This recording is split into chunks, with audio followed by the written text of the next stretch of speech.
அது வந்து கண்டிப்பா ஏற்றுக்கொள்ள முடியாது. பிரதானத்துவம் இந்த கூட்டத்துக்கு கூட்டப்பட்டது. ஏன் இவ்வளவு பெரிய ஒரு கன்ஃபியூஷன்? நான் ரொம்ப சிம்பிளான ஒரு பர்சன். அவருக்கு வேற எந்த விதமான ரைட்ஸும் கிடையாது. வணக்கம். நேர்பட பேசு நிகழ்ச்சிக்கு வரவேற்கிறோம். நாம் தமிழர் கட்சியை சேர்ந்த 2000 பேரும் மற்ற கட்சிகளை சேர்ந்த 1000 பேரும் கிட்டத்தட்ட 3000 பேர் திமுகவில் இன்று இணைந்திருக்கிறார்கள். இந்த இணைப்பு விழாவில் பங்கேற்று பேசிய முதல்வர் திமுக தலைவர் திரு ஸ்டாலின் நாம் தமிழர் கட்சியின் பெயரை கூட உச்சரிக்காமல் தவிர்த்திருக்கிறார். அதே போன்று திரு சீமானும் நாம் தமிழர் கட்சியின் தலைமை ஒருங்கிணைப்பாளரும் திமுகவை நாம் தமிழர் கட்சியிலிருந்து போகிறவர்கள் வளர்க்க வேண்டிய ஒரு சூழல் இருக்கு அப்படிங்கிற விமர்சனத்தையும் முன்வைத்திருக்கிறார். இதுதான் இன்றைய நேர்பட பேசுவின் பேசுபொருள். கட்சியின் பெயரை கூட குறிப்பிடாமல் தவிர்த்த முதல்வர் ஸ்டாலின், ஆவேசத்தில் பாய்ந்து சீரும் சீமான், எங்கே போய் முடியும் திமுக எதிர் நாதாக ஆட்டம் அப்படின்ற தலைப்புல பேச இருக்கிறோம். திமுகவிலிருந்து திரு மனுஷபுத்திரன் பங்கேற்றிருக்கிறார். நாம் தமிழர் கட்சியிலிருந்து திரு இடும்பாவனம் கார்த்திக் பங்கேற்றிருக்கிறார். அரசியல் விமர்சகர் திரு ரவீந்திரன் துரைசாமி இணைந்திருக்கிறார். பத்திரிகையாளர் திரு செந்தில்வேல் பங்கேற்றிருக்கிறார். வணக்கம் விருந்தினர்கள் அனைவருக்கும். திரு ரவீந்திரன் துரைசாமி, திடீர்னு ஒரு 2000 பேர் நாம் தமிழர் கட்சியிலிருந்து இன்றைய சூழல்ல விலகுவதற்கான காரணம் என்ன? நாம் தமிழர் கட்சியை பொறுத்தவரை ஸ்ட்ரக்சர்ட் ஸ்ட்ரெங்த்தில் உள்ள பார்ட்டி அல்ல. அது லீடர்ஷிப்லையும் சீமானுக்கு பிரச்சாரத்திலையும் மையமாக உள்ள பார்ட்டி. நகர்ப்புற உள்ளாட்சி தேர்தலில் அந்த ரிசல்ட்டை திமுக கழக தலைவர் அவர் நியமித்த ஆணையர் பழனிக்குமார், இப்போ ஜோதி நிர்மலா இருக்காங்க, பழனிக்குமார் அனௌன்ஸ் பண்ணாப்புல அதில் நாம் தமிழரோட ஸ்ட்ரக்சரல் ஸ்ட்ரென்த்து 1% தான். அப்போ மனுஷபுத்திரன், ராஜீவ்காந்தி போன்றவங்கலாம் அதில் விமர்சனங்களை வச்சாங்க. நானும் அந்த விவாதத்தில் கலந்துக்கிட்டேன். அப்போ நான் இந்த கருத்தை தான் சொன்னேன். ஆம் ஆத்மி மாதிரி 3% தான் பஞ்சாபில் எடுத்த ஆம் ஆத்மி இப்போ ஆட்சியை பிடிக்குங்கிற கருத்தை சொன்னேன். அதே மாதிரி ஈரோடு கிழக்கில் நாம் தமிழரோட ஸ்ட்ரக்சர் ஸ்ட்ரென்த்து 1% தான். அப்போ அந்த தேர்தலுக்கு முன்னாடி கூட நான் சொன்னேன், 3வது பாஜக தான் வரும், அண்ணாமலை சாதிப்பாருன்னு. பட் டிஸ்டன்ஸில் தான் வந்தார். சீமான் 1% தான், பல கட்சிகளுக்கும் கீழே, தினகரனுக்கும் கீழே தான். ஆனால் அந்த தேர்தலில் வந்து சீமான் வந்து 1% இருந்து தன்னோட பிரச்சாரத்தால் இடைத்தேர்தலே 6.3 போனார். அதிமுகவோட ஸ்ட்ரென்த் வந்து 30. அதிமுக அணியோட ஸ்ட்ரென்த் எடப்பாடிக்கு ஈர்ப்பு சக்தி இல்லாதனால அது 25 அவர் குறைஞ்சாரு. ஸோ சீமானுக்கு பலம்ங்கிறது 1.1% இருந்து அவர் ஆரம்பிச்சு போறாரு. 1.1 ஆரம்பிக்கும் போது ஜெயலலிதா அம்மையார் உயிரோடு இருக்கும்போது கடுமையாக தான் பேசினார். வீரப்பன் கொள்ளக்காரன்னா கருணாநிதிக்கும் ஜெயலலிதாவுக்கும் என்ன பேருன்னு வீரப்பனை தமிழ் அடையாளமாக எடுத்து தான் பேசினார். ஜெயலலிதா அம்மையார் ஈர்ப்பு சக்தி உள்ளோட இருந்தவங்கனால 1.1 தாண்டி அவர் போக முடியல. 214 தொகுதி போட்டார். அது அரசியல் அதிகாரத்தை இழந்த முதலியார் வெள்ளாளர் கேண்டிடேட்டை போட்டார். பொது தொகுதியில் 25 பறையர்கள், 7 தேவேந்திரகுல வேளாளர்கள், வண்ணார், நாவிதர், குயவர் போன்றவருக்கெல்லாம் சீட்டு கொடுத்தார். மறுக்கல், அது ஒரு சமூக நீதி பார்வையில் தான் பண்ணார். திருநங்கை, டிஃபரெண்ட்லி ஏபிள்டு எல்லாருக்குமே அவர் கொடுத்தாரு. பட் 1.1 தான் எடுக்க முடிஞ்சு. பட் அந்த விதையை பலமாக ஊர்னார். அடுத்தபடியாக அவர் சந்தித்த இடம் ஆர்கே நகர்.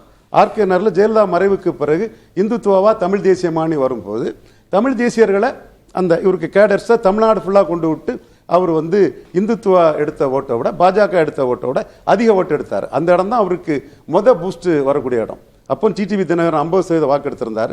2வது அதிமுக, 3வது திராவிட முன்னேற்ற கழகம். இடைத்தேர்தல் அது பிரச்சனை, அது இடைத்தேர்தல், பொது தேர்தல் வேறங்கிற கருத்தை கூட அப்போ நான் பதிவு பண்ணியிருந்தேன். அதற்கு பிறகு சீமானுக்கு வளர்ச்சி என்னன்னா 2019 மக்களவை தேர்தலுக்கு பிறகு வந்த வெள்ளூர் இடைத்தேர்தல், ஆம்பூர் இடைத்தேர்தல், வாணியம்பாடி இடைத்தேர்தல், விக்கிரவாண்டி இடைத்தேர்தல், நாங்குநேரி இடைத்தேர்தல், இந்த 5 இடைத்தேர்தலும் சீமான் சந்திச்சாரு. சீமானை விட எடுப்பிலே 4% வந்த தனிப்பட்ட செல்வாக்குள்ள கமலஹாசன் அந்த களத்துக்குள்ள வரல. சீமான் 2% இருக்கும்போது 50% வாக்கெடுத்து குக்கர்ல ரெட்டையிலையும் உதயசூரியனையும் வீழ்த்தின தினகரன் அந்த 5 களத்துக்குள்ளேயும் வரல. சீமான் நின்னார். இன்னும் சொல்ல போனா நாங்குநேரி களத்துக்குள்ள சீமான் எடுத்தது வெறும் 2% வாக்கு தான். பட் கான்ட்ரவர்சியா நாங்க தான் கொண்டோன்னு அந்த ராஜீவ்காந்தி தொடர்பாக ஒரு இதை சொல்லி அது பெரிய கான்ட்ரவர்சி ஓடிச்சு. எடுத்த ஓட்டு 2% தான். நடராஜனால குண்டாசில் போடப்பட்ட ஹரிநாடார் இவருக்கு நல்லாவே தெரியும். அந்த பகுதி 2.5% வாக்கெடுத்தாரு. காலை முதல் மாலை வரை எல்லா ஊடகத்திலையும் வந்து ஹரிநாடாரோட சீமானுக்கு குறைஞ்ச ஓட்டுன்னு தான் வந்து. அதே மாதிரி விக்கிரவாண்டியில் சீமான் எடுத்தது 1.5% ஓட்டு தான். பட் கௌதம் ஒரு இயக்குனர் வந்து அவர் 0.5% ஓட்டு தான் எடுத்தார். என்ன இதுல பிளஸ் வருதுன்னா சீமான் களத்தை விட்டு ஓடல, மக்களை நம்பி நிற்கிறாருங்கிறது வந்து அவருக்கு பெரிய பிளஸ் ஆகுது. தமிழ் தேசிய அந்த நம்பிக்கை இருக்கிறவங்க ஏன் இப்போ விலகி போறாங்க? திரு அதான் ஸ்ட்ரக்சர் 1% இருந்து அவருக்கு பிரச்சாரத்தை தான் நான் சொல்றேன். எத்தனை பேர் எல்லா காலகட்டத்திலும் ஓடி இருக்காங்களே. அவருக்கு பலங்கிறது அவருக்கு லீடர்ஷிப்பும் அவருக்கு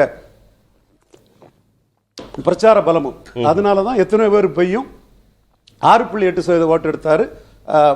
இது ஆர்கே நகர்ல வெற்றி வீரரா ரெட்டைலையும் உதயசூரியன் தோக்கடிச்ச தினகரனால 2.5% வாக்கெடுத்த முடிஞ்சது. மிகப்பெரிய செல்வாக்கு கொண்ட நம்பர் 2 ஆட்டு ஏக் தூஜே கேலியே, மரோ சரித்திரா, சாகர சங்கமம், அபூர்வ சோதரர்கள், தசாவதாரம், எத்தனையோ வெற்றி படங்களை கொடுத்த தமிழ் மண்ணில் மிகப்பெரிய கலைஞராக கொண்டாடப்படக்கூடிய கமலஹாசனாலையும் 2.5% வாக்கு தான் எடுக்க முடிஞ்சது. இவங்களை விட செல்வாக்கு குறைஞ்சவர் 1.1 இருந்து 6.8க்கு ஜம்ப் பண்ணி போயிட்டார். இவ்வளவு பேர் போறாங்கன்றதுனால அவருடைய வாக்கு சதவீதம் ஒன்னும் அவருக்கு பாதிப்பு இல்லை.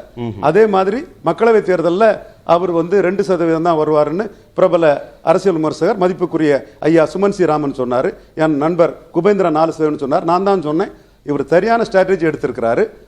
திமுகவையும் அண்ணா திமுகவும் எதுக்கல்ல, காங்கிரஸ் பாஜகவின் தொங்கு சதைகள், ஒட்டுண்ணிகள், தென் இன்னொரு வார்த்தை சொன்னார் ஊதுகுழல்கள்னு காங்கிரஸையும் பாஜகவையும் அடிச்சு திமுகவையும் அண்ணா திமுக எதிர்க்க போல 8% வருவார் நான் சொன்னேன். உங்க பெட்டியில நான் சொல்லியிருக்கேன். நீங்க உங்களுக்கும் அது தெரிஞ்ச ஒரு விஷயம் தான். 8% தெளிவாகவே வந்தார். இப்போ அடுத்தால விக்கிரவாண்டியில போலரைசேஷன்ல தாக்கு பிடிக்க மாட்டாருனார். ஆனா விக்கிரவாண்டியை பொறுத்தவரை அவர் களத்துல நின்னது அவருக்கு பிளஸ். இப்ப எவ்வளவு உத்தேசிக்கிறீங்க? இப்போ ஈரோடு கிழக்கு இடைத்தேர்தல் ஈரோடுக்கு நிக்கிறதே அவருக்கு பெரிய பெருமை. எடப்பாடிக்கு அடி, என்டிஏக்கு அடி. எப்படி கமலஹாசன் தினகரன் அடி வாங்கினாங்களோ அந்த மாதிரி எடப்பாடி பழனிசாமியும் என்டிஏயும் அடி வாங்கியிருக்காங்க. களத்துல நிற்காதவரை மக்கள் பார்ப்பாங்க. களத்துல சீமா நின்னதுனாலதான் ஆர்கே நகர்ல திமுகவை அண்ணா திமுக தோக்கடிச்ச தினகரனோட பெரிய சக்தி அன்னைக்கு நிற்கிறாரு. களத்துல சீமா நின்னதுனாலதான் மிகப்பெரிய கலைஞரான மக்கள் மாபெரும் அபிமானத்தை பெற்ற எதிர்ப்பு வாக்கு இல்லாம வரும்போதே என்ன தெரிஞ்ச நிலையெல்லாம் 10% வாக்கு இவரு கமலஹாசனுக்கு. இப்போ பெரியார் குறித்து திரு சீமான் விமர்சிக்கிறாரு, இல்ல திரு பிரபாகரன் உடனான உறவு சீமான் சொல்வதில் இருக்கக்கூடிய நம்பகத்தன்மையில் இருக்கக்கூடிய சிக்கல், இப்படி எதுவும் பிரச்சனைகள் அடிப்படையில் விலகி போறாங்களா? அவரு 26ல 4 கட்சியை எடுத்து தனிச்சு நிற்பார். அதுதான் சொல்றாரு, என்னால போல்டா நிற்க முடியுங்கிறாரு. இப்போ இதுல நிற்காத என்டிஏ பலகீனப்படும், நிற்காத அண்ணா திமுக பலகீனப்படும். அருந்ததியர் உள்ஒதுக்கீடு கலைஞர் கொடுத்தாரு, அது வரவேற்கத்தக்கது. அன்னைக்கு ஜெயலலிதா அம்மையார் எதிர்த்தாங்க. இன்னைக்கு அது சரிங்கிறாரு எடப்பாடி பழனிசாமி. இதை பயன்படுத்தி திமுக களத்துக்கு போகாமலே அருந்ததியர் வாக்குல கன்சால்டேட் பண்றாப்புல. சீமான் சொல்றாரு பறையருக்கும் தேவேந்திர குல வேளாளர்களுக்கு அநீதி, 5% பறையர்களுக்கும் தேவேந்திர குல வேளாளருக்கும் உயர்த்தி கொடுக்கணும் ஒரு இஷ்யூ சொல்றாரு. இதற்கு பறையர்களும் தேவேந்திர குல வேளாளர்களும் எப்படி ரியாக்ட் பண்ண போறாங்கிறது 26ல தான் பார்க்கணும். அதே மாதிரி அவர் கேட்கிறாரு, நான் வண்ணாருக்கு டிக்கெட் கொடுக்குறேன், குயவருக்கு கொடுக்குறேன், இது வண்ணார் நாவிதருக்கு கொடுக்குறேன், மற்ற கட்சிகள் கொடுக்குதான்னு கேட்கிறார். ஸோ அந்த 100% கம்யூனிட்டியை கன்ஷிராம் மாதிரி நிதிஷ்குமார் மாதிரி அவர் அட்ரஸ் பண்றாரு. ஸோ மல்டிபிள் ஃபேக்டர்ஸ்ல தான் ஒண்ணு வருது. இப்போ 8% அங்கீகாரம் பெற்றிருக்கிறாருன்னா ஒரு கேஸ் ஸ்டடியாட்டே இதை பார்க்கலாம். இன்னும் சொல்ல போனா தாமர்தாஸ் நரேந்திர மோடி எப்படி இந்திய அலையன்ஸுக்கும் என்டிஏக்கும் இடையில அகாலிடல் பாதியா போயிட்டாங்க, பிஎஸ்பி பாதியா போயிட்டாங்க, ஐஎன்எல்டி பாதியா போயிட்டாங்க, பிஆர்எஸ் பாதியா போயிட்டாங்க. எப்படி இவர் வந்தாருங்கிறத அது மூணாவது இன்னொரு கட்சி இருக்கும்போது 4வது இருக்கிற ஒருத்தர் எப்படி வந்தாங்க ஆச்சரியமாட்டும் அதிசயமாட்டும் தான் பாக்குறாங்க. அவரும் எதிர்காலத்துல கன்ஷிராம் நிதிஷ்குமார் மாதிரி இங்க ஒரு சக்தியா வருது. தேர்தல் அரசியல்ல சீமான ஒரு அதிசயமா பாக்குறீங்க நீங்களும்? கண்டிப்பா கேஸ் ஸ்டடி தான். ஓகே, திரு செந்தில், நாம் தமிழர் கட்சியிலிருந்து போய் திமுகவை வளர்க்க வேண்டியதா இருக்கு, போகட்டும், போறவங்க போகட்டும், நான் இன்னும் நிறைய பேரை அனுப்பி வைக்கிறேன் அப்படின்னு அவர் சொல்றார். கட்சி பலவீனப்படுது அப்படின்ற பதற்றமோ நடுக்கமோ திரு சீமானுக்கு இருப்பதாக அவர் வெளிக்காட்டிக்கல. போறவங்க போகட்டும்ன்றதுல தான் இருக்கிறார். திரு ரவீந்திரன் துரைசாமி சொல்லும்போது ஏற்கனவே 8% நாடாளுமன்ற தேர்தல் இருக்கிறது, இன்னும் அடுத்தடுத்த தேர்தலில் வாக்கு சதவீதம் கூட தான் போகுது அப்படிங்கிறார். நாம் தமிழருக்கு ஒன்றும் பாதிப்பு இல்லையே? இல்லை, இது வெறும் வாக்கரசியலாக பார்க்க முடியுமான்னு தெரியல. நெறியாளர் உள்ளிட்ட அத்தனை பேருக்கும் அதில் என்னுடைய வணக்கம்.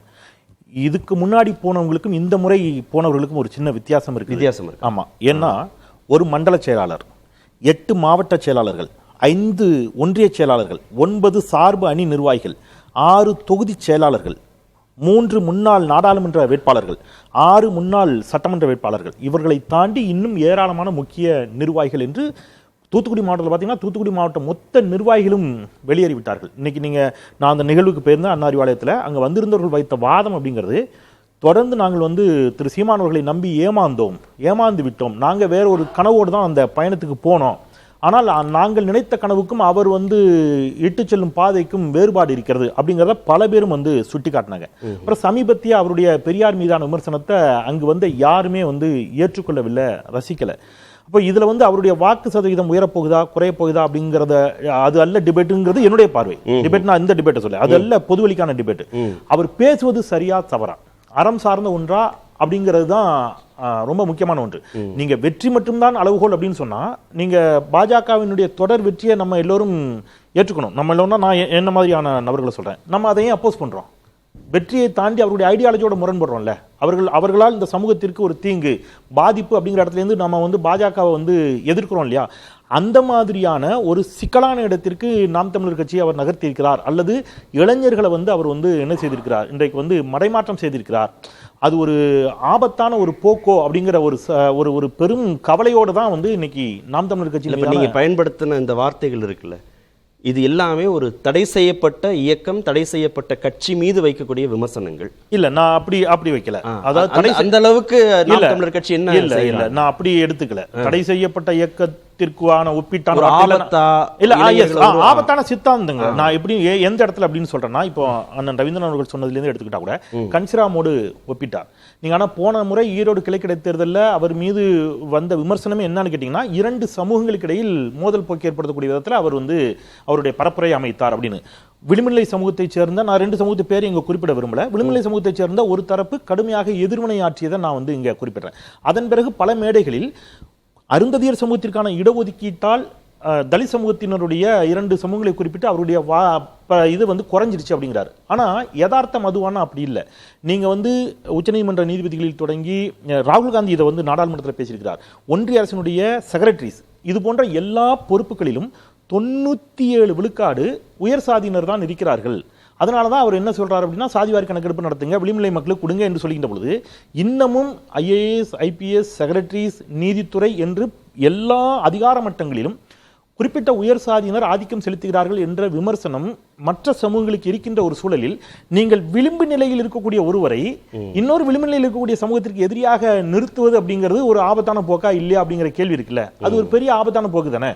அந்த மாதிரியான சிக்கல்கள் வந்து அதை சரி செய்யணும் அப்படிங்கிறது. அப்புறம் நான் ஒரு பத்திரிகையாளனாக இதை சொல்லிட்டு வந்து நான் கண்டிப்பா நகர்னு நினைக்கிறேன். இன்றைக்கு பல பத்திரிகையாளர்கள் சங்கங்களும் அதை கண்டித்திருக்கிறார்கள். நீங்க இன்னைக்கு ஒரு பெண் செய்தியாளர் அவரிடம் ஒரு கேள்வி கேட்கிறார், திரு பிரபாகரன் அவர்களுடைய அண்ணன் மகன் உங்கள் மீதான உங்களுடைய நீங்கள் ஈழத்திற்கு சென்றது குறித்தும் அங்கே நீங்கள் வந்து நடந்த செய்திகளை குறித்தும் நீங்கள் வைத்த வாதங்கள் தவறு, அது உண்மைக்கு புறமானது, பொய் அப்படின்னு ஒரு வாதத்தை வைக்கிறாரு என்று கேட்கின்ற பொழுது, நீங்க வேற ஏதாவது சொல்லலாம், அவருக்கு தெரிந்திருக்க வாய்ப்பு இல்லை, நான் சொன்னது பொய் இல்லை, அது உண்மைதான், இந்த மாதிரி சொல்லலாம். ஆனால் நான் இந்த அரங்கில் மிகச்சிறப்பான இந்த நேர்பட பேசு அரங்கில் நான் பயன்படுத்த முடியாத ஒரு ஆபாசமான ஒரு வசை சொல்லை வீசுகிறார். அந்த வசை சொல்லை அவர் வந்து பிரபாகரனுடைய அண்ணன் மகனை நோக்கித்தான் வீசுகிறார். ஆனாலும் கேள்வி கேட்டது ஒரு பெண் செய்தியாளர். நான் ஒரு செய்தியாளராக முதல்ல அதை கண்டிக்கிறேன். அவருடைய அந்த அணுகுமுறையை நான் வந்து ஒரு செய்தியாளராக முதல்ல வந்து நான் கண்டிக்கிறேன். இப்போ இந்த மாதிரியான போக்குகள் இருக்குல்ல, நான் தொடர்ச்சியாக அவருடைய கருத்துக்களில் முரண்பட்டு பேசுவது அது அவருடைய பார்வை. ஆனா நீங்க இன்னைக்கு பெரியார குறித்து பேசிய கருத்து இன்னைக்கு அது எவ்வளவு பெரிய சர்ச்சை ஏற்படுத்தி, எவ்வளவு பெரிய பிரச்சனை ஏற்படுத்தி, தொடர்ந்து நேர்பட பேசியோ பல விவாதங்கள் நடத்திருக்குது. ஆதாரங்களை நேற்று முன்தினம் கூட நீங்களும் இதே அரங்கில் கேட்டீங்க. நீங்கள் ஆதாரம் இல்லாத ஒன்றை வைத்து இன்னைக்கு 2025 பேசுவதால் எந்த பிரச்சனைலாம் மடைமாற்றுகிறார்னா, இன்னைக்கு யூஜிசி பில் வந்திருக்குது, அது தமிழ்நாட்டினுடைய கல்வி உரிமையை பாதிக்கும்னு எல்லாரும் கத்திக்கிட்டு இருக்கோம். அதை பற்றி எத்தனை ஆர்ப்பாட்டம் நடத்திருப்பாரு, எத்தனை போராட்டம் நடத்திருப்பீங்க, எதெல்லாம் நீங்க பேசியிருப்பீங்க.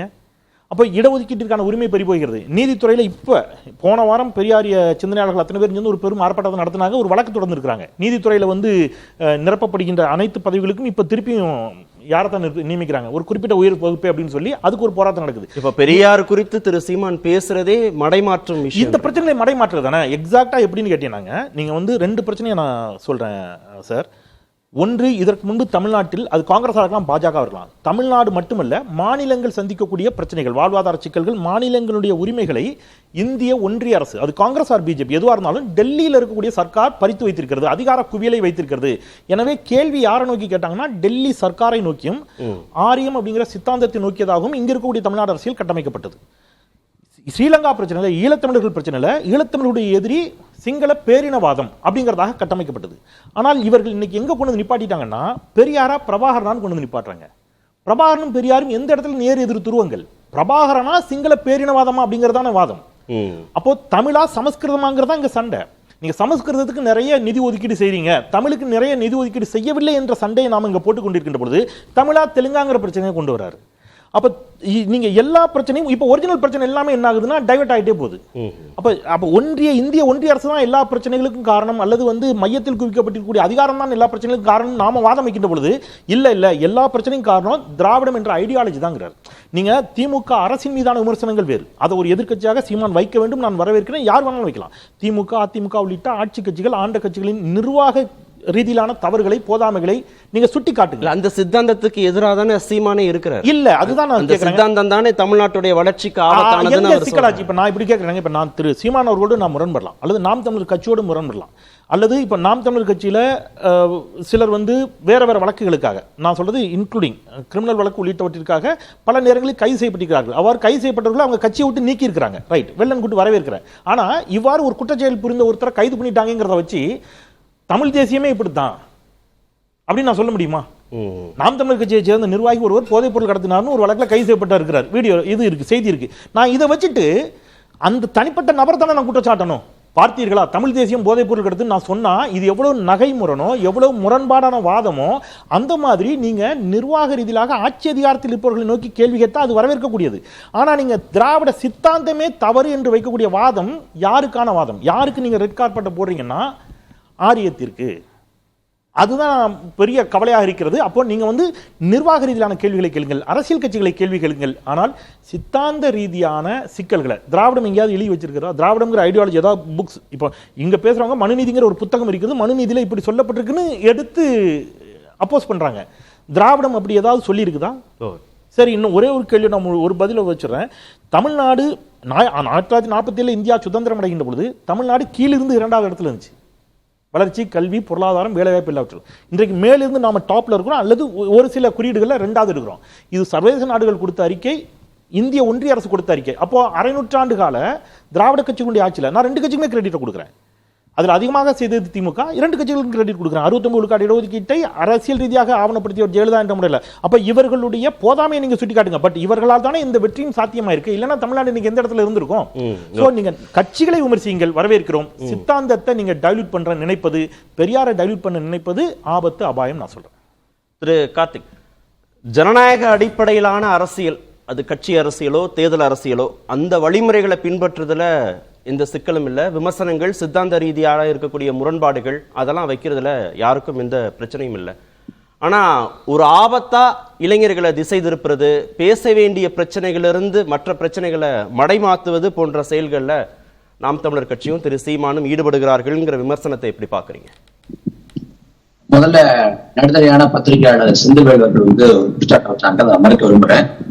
இன்னைக்கு காலையில செய்தியாளர் சந்திப்புல நான் சீமானுக்கு பின்பற்றலை நோக்கி ஆபாச வசி சொற்களை பயன்படுத்ததா சொன்னாரு. முற்றிலும் போய் மூடத்தனம் என பொருள்படக்கூடிய ஒரு இயல்பான மக்கள் மொழியில பயன்படுத்தக்கூடிய சொல்லதான் பயன்படுத்தக்கூடிய ஆபாச வசி சொல்ல பயன்படுத்தல. நான் கூடுதலாக செய்தியை பதிவு பண்றேன். 2018ஆம் ஆண்டு பெண் பத்திரிகையாளர்களை இழிவா எழுதியது எஸ்.வி. சேகர். அந்த எஸ்.வி. சேகரை ஜனவரி 2ஆம் தேதி உயர்நீதிமன்றம் குற்றவாளி என்று உறுதிப்படுத்திருக்கு. 1 மாத சிறை தண்டனை கொடுத்திருக்காங்க. அதே சமயம் 3 மாத காலம் அவகாசம் கொடுத்திருக்காங்க மேல்முறையீடுக்காக. இந்த நொடி வரைக்கும் அவர் குற்றவாளி தான். யாரு? எஸ்.வி. சேகர். மேல்முறையீடு போக போறாரு. மேல்முறையீடு போக போற வேளையில தமிழ்நாட்டோட முதலமைச்சர் போய் எஸ்.வி. சேகரோட ஒரே மடல அமர்ந்து எஸ்.வி. சேகரை பாராட்டாரு. 2026 தேர்தல் பரப்புரை மேற்கொள்ளுங்கிறார். இப்ப உச்சநீதிமன்றம் போனா மேல்முறையீடு பண்ணா எஸ்.வி. சேகர், அங்க அரசு தரப்பு எஸ்.வி. சேகருக்கு எதா இருக்குமா இல்ல ஆதரவா இருக்குமா? குற்றவாளி என்று நீதிமன்றத்தால் அறிவிக்கப்பட்ட பெண் பத்திரிகையாளர் இழிவா பேசிய எஸ்.வி. சேகரோடு எப்படி மேடையை பகிர்ந்து கொண்டார் தமிழ்நாட்டின் முதலமைச்சர் ஸ்டாலின் என்கிற கேள்விக்கு போக சொல்லணும். பெரியார் குறித்தான விமர்சனத்தை வைத்த போது திமுகவோட முதுபெரும் தலைவர் ஐயா துரைமுருகன் சொல்றாங்க, பெரியார் விமர்சித்தா பிறப்பை சந்தேகிக்கணுங்கிறாங்க. இந்த வாதம் சரியா? இது பெண்ணியமா? இது முற்போக்கா? இது பகுத்தறிவா? 1949 தொடங்கி 1967 வரைக்கும் கடுமையாக பெரியாரை விமர்சித்தது கருணாநிதியும் அண்ணா மறுக்க முடியுமா? அப்ப இதே கருத்து பொருத்த முடியுமா? நாங்க என்ன சொல்றோம், நாங்க திராவிடம் என்பது ஒரு போலிங்கிறோம். திராவிடம் என்பது ஆரியத்தின் பங்காளி. ஏன்னா காடுவன் தனக்கு இருந்த தவறான புரிதல் காரணமாக திராவிட அப்படிதான் சொன்னாருன்னு பயன்படுத்தாரு. முதல்ல எங்கே சொல்றாரு, தமிழுக்கும் சமஸ்கிருதத்துக்கும் தொடர்பு இல்லை அப்படின்னு நிறுவுறாரு. அதற்கு 40 ஆண்டுகளுக்கு பிறகாக இந்த காடுவல் திராவிட அந்த தென்னிந்திய மொழிகளை ஒப்பிலக்கணம் அப்படின்னு நூல் எழுதியாரு. அவருக்கு இருந்த புரிதல் படி அவர் ஆரிய இலக்கியங்கள் திராவிடங்கிற எழுத்தை பயன்படுத்தி திராவிடர் அப்படின்னு அடையாளப்படுத்தார். இப்ப திராவிடன்னா இனமா, மொழியா, நிலப்பரப்பா என்னங்கிறதுக்கு தெளிவான வரையறை இல்லை. இப்ப கடைசி எங்க வந்துட்டாங்கன்னா திராவிடம்னா தத்துவம், கருத்துங்கிறாங்க. அந்த கருத்தையோட நோக்கம் என்ன கேட்டா சமூக நீதிங்கிறாங்க. நான் எளிமையா கேள்விப்படுறேன். நான் பேசிக்கொண்டிருக்கிற இந்த சமயத்துல ஏங்கவே இல்லை எந்த மக்கள் பாதிக்கப்பட்டாங்களோ மனித கழிவு கலந்தாங்க அந்த மக்களை குற்றப்படுத்தி தமிழ்நாடு அரசின் காவல்துறை குற்றப்படுத்தி தாக்கல் செய்திருக்கிறது. இது சமூக நீதியா? இதை ஏற்கிறாங்களா? அதே போல பெரம்பலூர் மாவட்டத்தில் மணிகண்டங்கிற ஒரு ஆதி தொல்குடி இளைஞன் அவனை சாதி வரியோடு தடுத்திருக்கிறாங்க. தடுத்திருக்கிறப்ப பக்கத்துல இருந்து துணை போனது தமிழ்நாடு அரசின் காவல்துறை. அந்த காவல்துறை கண்டுபிடிக்காங்களா? மேல்பாதியில பெரியார பேசுறாங்கல்ல, வைக்கத்துல கோயில் பழக்கப்பட்டாலும் பேசுறாங்கல்ல, இங்க மேல்பாதியில வந்து ஆதி தொல்குடி மக்கள் திரௌபதி மக்களுக்கு போக முடியல. நீங்கதான் சமூக நீதி புரட்சியாளர்களாச்சு, உங்க அதிகாரம் உங்கள்கிட்ட இருக்குது, எல்லாம் இருக்குது. அந்த கோயிலுக்குள்ள ஆதி தொல்குடி மக்களை ஏன் அரசு சொல்ல மாட்டேங்கிறீங்க? ஆணவர் கொலைக்கு தனிச்சட்டம் வேணும்னு இன்னைக்கு வரைக்கும் பலர் கோரிக்கை வைக்கிறாங்க. ராஜஸ்தான்ல சமூக நீதி பேசல. அந்த ராஜஸ்தான்ல ஆணவம் கிடைக்கிறதாக தனிச்சட்டம் ஏற்றப்பட்டிருக்கிறது. தமிழ்நாட்டில் ஏற்றப்படல. சாதிவாரி கணக்கெடுப்பு வேணும் யார் சொல்றான்? தமிழ்நாட்டில் எல்லாரும் கோரிக்கை வைக்கிறோம். பிஆர் போன்ற வாழைகளை செயல்படுத்தாங்க. தமிழ்நாட்டில் சாதிவாரி கணக்கெடுப்பை நடத்த மறுக்கிறது திமுக அரசு. காங்கிரஸ் ஆளக்கூடிய மாநிலங்கள் கூட சாதிவாரி கணக்கெடுப்பை மேற்கொள்றாங்க. இதை தாண்டி என்ன செய்யுதுன்னா பெரியாரை கொச்சிப்படுத்தி யாரும் பேசுவோம், பெரியாருக்கு நாங்கள் விமர்சனம் வைக்கிறோம். ஆனா அதே சமயம் திமுகவோட மூத்த அமைச்சர் ரகுவன் சொல்றாரு, அண்ணாவுக்கு, பெரியாருக்கு, அம்பேத்கருக்கு முன்னோடி ராமர் சமூக நீதி காவலங்கள். அதாவது இதிகாச பாத்திரமா இருக்கக்கூடிய ராமரை சொல்லி ராமனுக்கு கீழதான் பெரியாருங்கிறார். அப்ப இதோட கருத்தை பெரியாரிகள் ஏற்கிறாங்களா? இத ஸ்டாலின் கண்டிச்சாரா? திமுக சேர்ந்த மூத்த அமைச்சர் மூர்த்தி சொல்றாரு ஆண்ட பரம்பரை என்று சாதி பிரபலம் பேசினார். இதை கண்டிச்சாங்களா? தில்லை நடராஜர் கோயிலுக்கு விசாரணைக்கு போறப்ப இதே சேர்பாபு சொல்றாரு விசாரணைக்கு ஒத்துழைப்பு கொடுங்க அப்படின்னு டீச்சர்களை பார்த்து போயிட்டாரு. அரசு மீது இல்ல ஒரு நொடி இல்ல இவ்வளவு நேரம் நீங்க தானே பேசுறீங்க கார்த்திக். இல்ல இது பொதுக்கூட்டம் இல்ல, ஒற்றை வழி பேச்சு முறை மட்டும் இல்ல, இது விவாதம், கேள்விகள் பதில்கள், எதிர்கேள்விகள் அப்படின்றதான் சரியான நடைமுறையா இருக்கும். நீங்க நிர்வாக ரீதியாக, சித்தாந்த ரீதியாக திமுக மீதோ திமுக அரசு மீதோ வைக்கக்கூடிய விமர்சனங்கள் குறித்து பிரச்சனை இல்லை. அது எந்த வழிமுறையில அது வைக்கப்படுது, எந்த செயல்முறையை அது பின்பற்றப்படுதுங்கிறதான். நீங்க முதல்ல செய்தியாளர் கேட்ட கேள்வி குறித்து நீங்க சொன்னீங்க. திரு சீமான்ட்ட கேள்வி கேட்டது புதிய தலைமுறையின் செய்தியாளர் தான், பெண் பத்திரிகையாளர் ஐஸ்வர்யா தான் கேள்வி கேட்குறாங்க. நீங்க அதுக்கு பீப் சவுண்ட் போட்டு தான் நாங்கள் ஒளிபரப்புறோம், எல்லா ஊடகங்களும் ஒளிபரப்புறாங்க. நீங்கள் அதுக்கு சொல்கிறீங்க மூடத்தனம் அப்படின்னு அவர் பயன்படுத்தின வார்த்தைக்கு ஒரு அர்த்தம் சொல்கிறீங்க. அந்த வார்த்தையை போட்டிருந்தா நாங்கள் ஏன் பீப் சவுண்ட் போட போகிறோம்? அந்த வார்த்தையை நீங்கள் போட்டிருந்தீங்கன்னா பீப் சவுண்ட் போட வேண்டியதே இல்லை. அப்போ இல்லை, ஒரு நிமிஷம், நான் முடிச்சிடறேன்.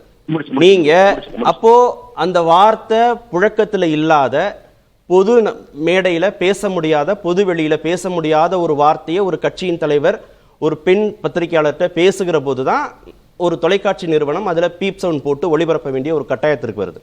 அப்புறம் பெரியார் குறித்த விமர்சனத்தை தான் நாங்கள் வைக்கிறோம்னா விமர்சனத்திற்கு எதிர் விமர்சனம் அப்படிங்கிறதுல பிரச்சனை இல்லை. ஆனால் நீதிமன்றம் என்ன சொல்லுது?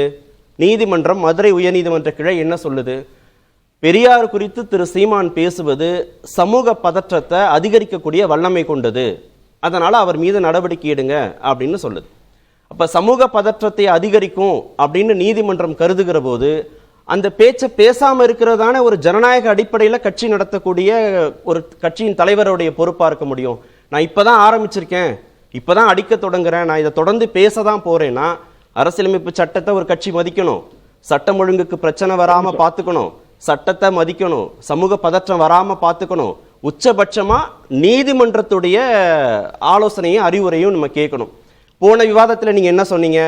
பெரியார் பேசியது குறித்த ஆதாரம் கேட்கிற போது நாங்க நீதிமன்றத்துல சமர்ப்பிக்கிறோம் நீங்க. அப்ப நீதிமன்றத்தின் மீது உங்களுக்கு நம்பிக்கை இருக்கு. அப்ப நீதிமன்றத்தின் மீது நம்பிக்கை இருக்கக்கூடிய ஒரு கட்சிக்கு நீதிமன்றம் சமூக பதற்றத்தை அதிகரிக்கிறீங்க அப்படின்னு சொல்லும் போது அந்த பேச்சை நிறுத்தி கொள்வதுதானே சரியானதாக இருக்கும். நான் முதல்ல சொல்லிடுறேன். நீங்க அண்ணன் சீமானத்தை பேசிய பேச்சுக்கு ஒளியளவை அமைதிப்படுத்துறீங்க. முதல்ல அந்த வார்த்தை தவறான வார்த்தை இல்ல, மூடத்தனம்ங்கிற பொருள்படக்கூடிய வார்த்தை தான், மக்கள் மொழியில பயன்படுத்தக்கூடிய வார்த்தை தான். ஒரு செய்தி. இன்னொரு செய்தி என்னன்னா, பெரியார் மேடைகள்ல பேசிய வார்த்தைகளை தான் அண்ணன் சீமான் மேற்கோள் காட்டி பேசாங்க, அவங்க பேசல. நீங்க ஒளிய அளவை வந்து அமைதிப்படுத்துறீங்க அப்படின்னா பெரியார் பற்றி இன்னைக்கு போடுறப்ப இதே போல அமைதிப்படுத்தான் போடணும். நாங்க அந்த கருத்து சொல்ல பெரியார் சொன்னதா சொல்லி அந்த இடத்துல பதிவு பண்றோம். முதல் செய்தி. நீதிமன்றம் சொல்லுங்க, மதுரை நீதிமன்றம் சொல்லுது திமுகவுக்கும் அதிமுகவுக்கும் திராவிட கட்சிகளுக்கு தமிழ்நாட்டு மக்கள் மீது அக்கறையே இல்ல அப்படின்னு. அதுக்காக இவங்க எல்லாம் கட்சி வச்சு போடுவாங்களா? நாங்க எந்த சமூக பதட்டத்தையும் உருவாக்கல. நாங்க மிக அறவழியில போராடி கொண்டிருக்கோம், கருத்தியான ஒரு வாக்கு வைக்கிறோம். ஆனா எங்கள் வாதத்துக்கு எதிர்வாக வைக்க முடியாம அவதூறு பரப்புவது, உள்நோக்கம் கற்பிப்பது, இதை தொடர்ச்சி அவங்க தான் பண்றாங்க. இப்ப சிங்கள பேரணவாதம் குறித்து பேசினாங்க மரியாதைக்குரிய சிந்தவேலர்கள். இப்ப இந்தியா கூட்டணி தான் அவர் ஆதரிச்சாரு, திமுக தான் ஆதரிச்சு தமிழ்நாடு முழுக்க பரப்புரை பண்ணாரு. சிங்கள பேரணவாதத்தை இதே திமுக எதிர்க்குது, இந்தியா கூட்டணி எதிர்க்குன்னா இந்த இந்தியா கூட்டணியோட தேர்தல் வாக்குறுதியில சிங்கள பேரணவாதம் இனப்படுகொலை நிகழ்த்தியது, பன்னாட்டு போர்க்குற்ற விசாரணை, பொது வாக்கெடுப்பு, விடுதலை புலிகள் மீதான தடை நீக்கம் எங்கேயாவது சொல்லிட்டாங்களா? ஒரு இடத்துல சொல்லிட்டாங்களா? விடுதலை புலிகள் குறித்து திமுக நிலைப்பாடு என்ன? விடுதலை புலிகள் ஆதரிக்கிறாங்க இல்லையா? 2019 மறுபடியும் இந்தியா கூட்டணி வர்றப்ப நாங்க விடுதலை புலிகள் மீதான தடை நீக்குவோம், பன்னாட்டு போர்க்குற்ற விசாரணை மேற்கொள்வோம், பொது வாக்கெடுப்படுத்துவோங்கிற. இல்ல சார், அதெல்லாம் இப்போதைக்கு பேச வேண்டிய செய்தி என்ன? இப்போதைக்கு அந்த செய்தியுடைய அந்த நிகழ்வுடைய முக்கியத்துவம் என்ன? பெரியார் குறித்து இப்போது பேச வேண்டிய தேவை என்ன? பெரியாரையும் பிரபாகரனையும் எதிர் நிறுத்த வேண்டிய தேவை இப்போதைக்கு எங்க வந்துச்சு? நீங்க ஜனநாயக போராட்ட வழிமுறையில ஒரு எதிர்கருத்தை மீது வைக்கக்கூடிய விமர்சனமாக வீடு முற்றுகையிடுகிறது அப்படிங்கிறது காலகாலமா இந்த போராட்ட வழிமுறை இருந்துட்டு தான் இருக்கு. அப்போ போராட்டத்தில் ஈடுபடக்கூடியவர்கள் எந்தவித ஆயுதமும் இல்லாம வந்து முற்றுகையிடுற போராட்டத்தில் ஈடுபடுறாங்க. ஆனா நாம் தமிழர் கட்சியை சேர்ந்தவர்கள் பெண்கள் உட்பட அங்க உருட்டுக்கட்டை வச்சிருக்காங்க. அது குறித்து திரு சீமான்ட்ட கேள்வி கேட்கிற போது அவர் என்ன விளக்கம் கொடுக்கிறாரு? நீங்க எப்படி ஒரு ஜனநாயக அடிப்படையில ஜனநாயக வழிமுறையில ஒரு கட்சி நடத்துகிற போது, வீடு முற்றுகையிடுகிற போராட்டம் நடத்துகிற போது அங்க காவல்துறையிற்கு போதிய பாதுகாப்பை திரு சீமானுக்கு கொடுக்க போறாங்க. அப்போ ஒரு தரப்புல நாம் தமிழர் கட்சி மட்டும் உருட்டுக்கட்டை வச்சுக்குவாங்க, ஆயுதங்கள் வச்சுக்குவாங்க, முற்றுகை போராட்டத்தில் வரக்கூடியவர்கள் நிராயுதபாணியாக வருவார்கள், அங்க கைகலப்பு ஏற்பட்டா யார் பொறுப்பு? அப்போ ஒரு சமூக பதற்றம் எப்படி உருவாகுதுன்னு நீங்க கேட்டீங்கல்ல, விமர்சனம்ங்கிறது சமூக பதற்றம் எப்படி உருவாக்கும்? ஏன் நீதிமன்றம் சமூக பதற்றத்தை உருவாக்குற மாதிரி பேசக்கூடாதுன்னா இப்படிதான் ஒரு கருத்து சொல்லப்படுது, நீதிமன்றம் தடை செய்யுது, நிறுத்த மாட்டேன்றாரு. அப்ப ஜனநாயக வழிமுறையில எதிர்ப்பு தெரிவிப்பதற்காக பெரியாரிய உணர்வாளர்கள் முற்றுகை போராட்டத்தை நடத்துறாங்க. அந்த முற்றுகை போராட்டத்தை எதிர்கொள்ளக்கூடிய நாம் தமிழர் கட்சியினர் உருட்டுக்கட்டை வச்சிருக்கிறாங்க. பெண் பத்திரிகையாளர்கள் முன்பாக பெண்களை வைத்து கொண்டே பிரசரிக்க முடியாத, ஒளிபரப்ப முடியாத வார்த்தைகளை அவர் வந்து பேசுறாரு. பெரியார் பேச வார்த்தை, அது பெரியார் பயன்படுத்திய வார்த்தை, பெரியார் தான் இருக்கணும். அந்த வார்த்தை கடைசியா பிரபாகரனுடைய அண்ணன் மகன் குறித்து, பெரியாருடைய அண்ணன் மகன் குறித்து செய்தியாளர் கேட்ட கேள்விக்கு அவர் பதில் சொன்ன வார்த்தையுமே ஒளிபரப்ப முடியலையே, அந்த வார்த்தையுமே ஒளிபரப்ப முடியலையே. அது ஆபாச சொல்லாடலாம் கிடையாது, அது இயல்பான மக்கள் மொழியை பயன்படுத்த. அது இடும்பாவனம் கார்த்திக்கு வேணா அது வந்து ஆபாச சொல்லாக இல்லாம இருக்கலாம். ஆனா ஒரு தொலைக்காட்சி நிறுவனமோ ஒரு பத்திரிகையோ ஒரு ஊடகமோ அப்படி அந்த வார்த்தையை உங்கள் விருப்பத்திற்கு ஏற்ப நாங்க பிரசுரிக்க முடியாது, ஒளிபரப்ப முடியாது இல்லையா? சரி, அந்த வார்த்தையை ஒளிபரப்பக்கூடிய அளவுக்கு அது வந்து நாகரிகமான வார்த்தைங்கிறத நீங்க ஒத்துக்கிறீங்களா? அப்ப மூடத்தனங்கிறது நாகரிகமான வார்த்தைனா அந்த வார்த்தையை திரு சீமான் சொல்லி இருக்கலாமே. எனக்கு அந்த வார்த்தையை சொல்றத ஒரு தேக்கம் இல்லை, நான் பதிவு பண்றேன். உங்களுக்கு பிரச்சனை நான் பதிவு பண்றேன். இல்லங்க, அந்த வார்த்தையை பிரசுரிக்க கூடாது, உச்சரிக்க கூடாதுங்கிறதுனால நான் இவ்வளவு நேரம் பேசிட்டு இருக்கோம். உங்களுக்கு பிரச்சனை இல்ல, உங்களுக்கு பிரச்சனை இல்ல, உங்க கட்சியின் தலைவர் திரு சீமானுக்கு பிரச்சனை இல்ல, அத பேசுறதுல அவங்களுக்கு பிரச்சனை இல்ல. ஒரு ஊடக நிறுவனமாக எங்களுக்கு பிரச்சனை இல்ல. அவங்க வேலையை செய்வதற்காக வந்து கேள்வி கேட்கிறாங்க. அப்போ ஒரு பத்திரிகையாளரை எப்படி அணுக வேண்டிய பொறுப்பு இருக்கு ஒரு கட்சியின் தலைவருக்கு? கருத்து சொல்ல விருப்பம் இல்ல அப்படின்னு சொல்லலாம், மௌனமா கடந்து போகலாம். எனக்கு கேள்வி பதில் சொல்றேன், எனக்கு பாராட்டாதீங்க, கேள்வி பதில் சொல்றேன். எந்த பதில் இருக்கு, நீங்க பதில வாங்குங்க. பதில வாங்கிட்டு பாராட்டுறீங்க, அது பயன் இல்லை. இல்ல, நீங்க பாடம் எடுத்துட்டு இருக்கீங்க. நீங்க பிரசுரிக்க முடியாத, ஒளிபரப்ப முடியாத வார்த்தைய நல்ல வார்த்தை நீங்க பீப் சவுண்ட் போட்டுட்டீங்கன்னு எங்களுக்கு பாடம் எடுத்துட்டு இருக்கீங்க. நாங்க எப்படி தொலைக்காட்சி நிறுவனம் நடத்தணும், எந்த வார்த்தையை ஒளிபரப்பணும் நீங்க எங்களுக்கு பாடம் எடுக்கும் போது, இல்லங்க நீங்க கட்சி நடத்துறீங்க, ஜனநாயக வழிமுறைப்படி நடத்துறீங்க, இப்படிலாம் நீங்க பேசக்கூடாதுங்க, நீதிமன்றம் இப்படிலாம் அறிவுறுத்தி இருக்குங்க, சமூக பதற்றத்தை எல்லாம் ஏற்படுத்தாதீங்கன்னு உங்களுக்கு பாடம் எடுக்க வேண்டிய தேவை வருது இல்லையா ஒரு ஊடகத்தின் சார்பாக? அது நாங்க செய்யதானே வேண்டியதா இருக்கு. நீங்க புதிய தலைமுறையுடைய பெண் பத்திரிகையாளர் குறித்து பேசுனது குறித்த விமர்சனத்தை வேற எந்த வெளியில உங்ககிட்ட வைக்க முடியும் நீங்க நினைக்கிறீங்க? அவங்க கிட்ட பேசுற வார்த்தை தானே நாகரிகமா இருக்கணும்னு சொல்றோம். ஒரு பத்திரிகையாளருக்கும் ஒரு கட்சியின் தலைவருக்குமான உரையாடல் நாகரிகமா இருக்கணும் தானே சொல்றோம். நீங்க ஒரு நிலைப்பாடு எடுத்து இல்ல வேற எதுவும் பதில் சொல்ல விடாம அவனே நிறுத்துறீங்கன்னா நான் எப்படி பதில் சொல்ல முடியும்? நீங்க அது பாடட்டோம்னா அப்புறமா தொலைபேசி கூப்பிட்டு பேசுங்க. இல்ல, நான் பாடத்துக்கு நீங்க எப்படி ஊடக நிறுவனம் நடத்தணும்னு நீங்க பாடம் எடுக்காம இருங்க. அப்ப கட்சி எப்படி நடத்தணும்னு பாடம் எடுக்க வேண்டிய தேவை வந்துரும் இல்லையா? நீங்க பேச மாட்டேங்க, அதே எடுத்துங்க. பேச சொல்றீங்கல்ல, அதே எடுத்துங்க. திரும்ப திரும்ப பாடத்துங்க. ஒரு கருத்து சொல்லிட்டீங்க, 4 கருத்து சொல்லிட்டு அது புரிஞ்சு போச்சு. சரி சொல்லுங்க. சரி நீங்க பேசுங்க. நீங்க தான் பேசுறீங்க. 6 நிமிடம் 7 நிமிடம் 8 நிமிடம் நீங்க தான் நிகழ்ச்சியில பேசுறீங்க. உங்களுக்கு குறுக்கிட்டு கேள்வி கேட்டாலே உங்களுக்கு பதற்றம் ஆயிடுது. நீங்க முழுவதுமாக உங்களை அனுமதிக்கணும்னு நினைக்கிறீங்க. சரி பேசுங்க பேசுங்க பேசுங்க நீங்க பேசுங்க. பெரியாரா பிரபாகரனா நாங்க கூட நிறுத்தல. கடந்த காலத்துல இந்த திராவிட இயக்கங்கள் வந்து அது குலத்திருமணியோ கு ராமகிருஷ்ணனோ அவங்களோட பங்களிப்பையோ அவங்களோட போராட்டத்தையோ அவங்களோட சிறைப்பட்ட வாழ்க்கையோ நாங்க மறுக்கல, அந்த ஈகத்தை நாங்க மறுக்கல. ஆனா 2009 பிறகு அவங்க வேற ஒரு நிலைப்பாடு எடுத்துட்டாங்க. ஈழத்துல மக்கள் கொந்தளிக்கப்படுறப்ப அன்னைக்கு துரோகம் பண்ணது மத்தியில் ஆண்ட காங்கிரஸ் திமுக. இல்ல சார், இப்ப அதை பேச வேண்டிய இல்ல சார். ஏன் கட்சியை விட்டு இவ்வளவு பேர் போறாங்க சார்? அதான் சார் கேள்வி. இப்ப ஏன் 2000 பேர் ஒரே நாள்ல மாவட்ட செயலாளர்கள் நிர்வாகிகள் முக்கிய பொறுப்புல இருக்கிறவங்க போறாங்கிறதான கேள்வி. அந்த கேள்விக்கு பதில் சொல்லாம நீங்க எப்பப்போ நடந்ததெல்லாம் பாடம் எடுத்துட்டு இருக்கீங்க எல்லா கட்சிக்கும். இப்ப ஏன் போனாங்கன்னு சொல்லுங்க. ஏன் 2000 பேர் ஒரே நாள்ல திமுக போனாங்கன்னு சொல்லுங்க. அதான கேள்வி.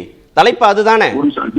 ஒரு நிமிஷம். டிசம்பர் 29ஆம் தேதி நாம் தமிழர் கட்சி 1000க்கும் மேற்பட்ட இடங்கள்ல உறுப்பினர் சேர்க்கை முகாம் நடத்தி 14,000 பேர் சேர்த்திருக்கோம். ஒரே நாள்ல நாம் தமிழர் கட்சியில 16,000 பேர் சேர்ந்திருக்காங்க. அதே போல திருநந்தோடு கட்சி இருக்காங்க. இந்த போனதா சொல்றாங்கல்ல, இந்த போனதா சொல்றாங்கல்ல 2 ஆண்டுக்கு முன்னாடியே வெளியேறினவங்க, பல இடத்துல வெளியேறினவங்க, அவங்களை திரும்ப திரும்ப ஒரே இடத்துல கொண்டாந்து காட்டுறாங்க. இந்த தர்மபுரியை சேர்ந்த ஒருத்தர் வந்து கட்சி விட்டு போய் 2 வருஷம் ஆகுது, 3வது முறையை கட்சி சேர்க்கிறாங்க. கோயம்புத்தூர் பகுதியை சேர்ந்த 2வது முறையை கட்சி சேர்க்கிறாங்க. மிஞ்சி போனா ஒரு 40 பேர் தான் இருப்பாங்க. 40 பேர் தான், பாக்கி யாருமே கட்சிக்காரங்க கிடையாது.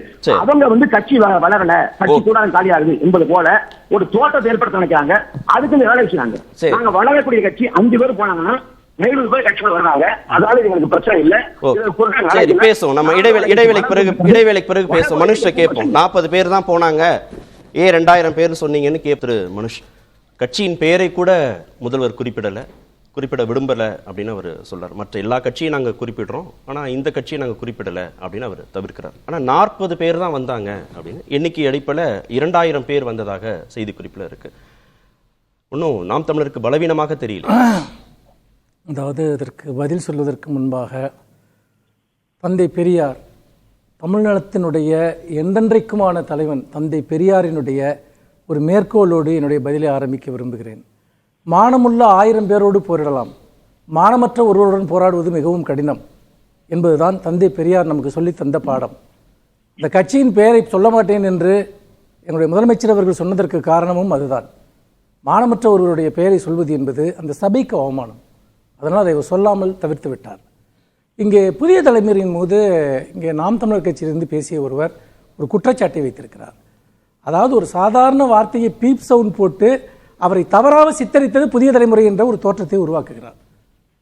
இந்த குற்றச்சாட்டு இப்பொழுது வேறு யார் மீதும் அல்ல, புதிய தலைமுறை நிர்வாகத்தின் மீது வந்திருக்கிறது.